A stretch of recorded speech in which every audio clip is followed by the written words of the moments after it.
in addition to all this stuff going on, and I'm sure, regardless of what Sam Altman has said, he did not plan all of this happening. No. He tries to pretend that this is there's contingencies and things, which I don't think there are for this stuff. But he did find the time to actually publish what I don't think it's crazy to say is a prophetic article called The Intelligence Age. And it basically predicts this awe-inspiring and very disruptive road that AI is about to lead humanity down. Now, it's really important, this next point, which is this is not just Sam Altman like writing a bunch of corporate hype. I realize like love him or hate him or be skeptical of him. Like his writings are actually really, really important to pay attention to because back in 2021, he published an article called Moore's Law for Everything that basically outlined where AI was going almost 2 years before the launch of GPT-4. And I think we actually read that article at the time and got like literally a peek into the future. And this article, which is incredible and well worth reading today, went largely unnoticed by businesses and government leaders. And they would have honestly done well to pay attention to that writing at that time. They would have gotten a leg up on the changes that are coming down the line. And I would argue this time's no different in this article because Altman outlines how, quote, we'll soon be able to work with AI that helps us accomplish much more than we ever could without AI. And that includes things like having a personal AI team working for you, having virtual AI tutors who can provide personalized instruction in any subject, and, quote, shared prosperity to a degree that seems unimaginable today.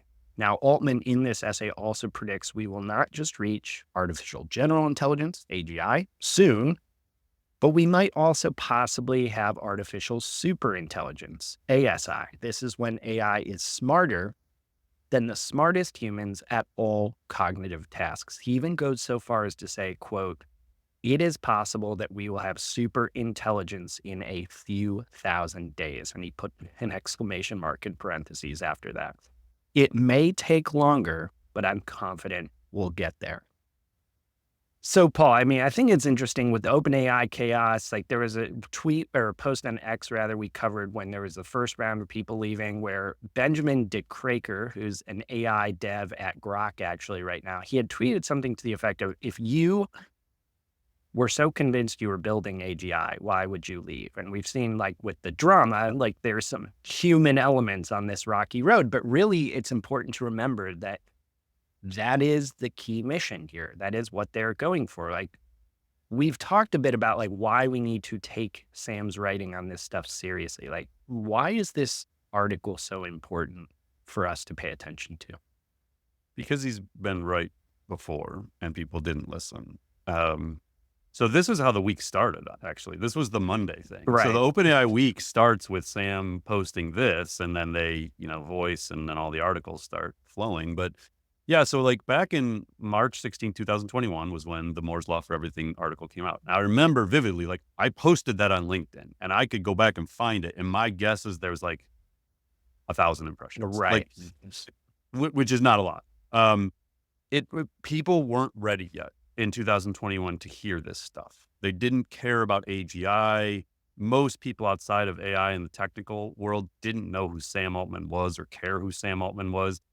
They just weren't in like they weren't known enough yet for people to pay attention. And I remember I started using an excerpt from that Moore's Law for Everything at the start of my talk. So like I've been doing Intro to AI class once a month since fall of 21.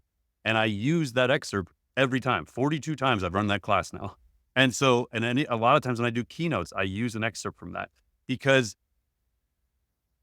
my point was always, we have known this was all coming. That if we would have just listened to what the research labs were doing back in 2015, 16, 17, 18, all the way through to when Sam wrote this in 2021, they had already seen the early forms of ChatGPT. Google had early forms of language models that could do these kinds of things. Mm-hmm.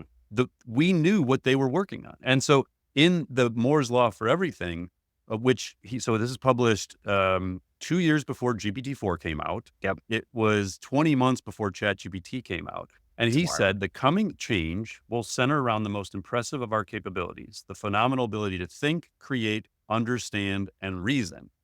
Those are what these models now do. So he was telling us where the future is going. Ew. So when we look at kind of where we are now, so in the intelligence age, he writes, as you said, like we'll have these personal AI, we'll have full of virtual experts in different areas working together, create almost anything we can imagine. Our children will have virtual tutors who can provide personalized instruction in any subject. Like he's sort of looking out ahead. And then he addresses the question of like, well, why? Like, why have we arrived at this moment? And I thought he was putting a stake in the ground because there are people who still believe that we're not on the path to AGI. We're not on the path Right. to super intelligence.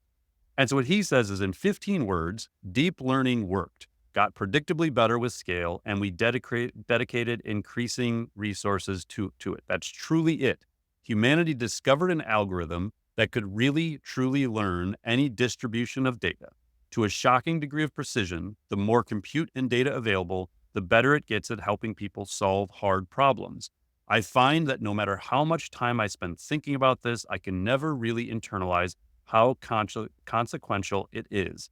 Technology brought us from the Stone Age to the agricultural age and then to the industrial age. From here, the path to intelligence age is paved with compute, energy, and human will.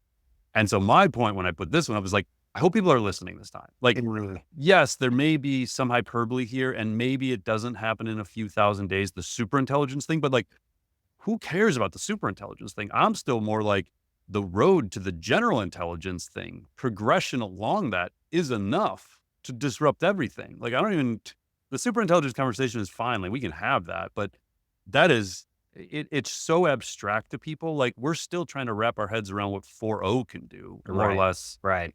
what super intelligence can do. So yeah, I think people need to process this stuff. They need to think about the reality of the world that we have intelligence on demand and it gets smarter every day.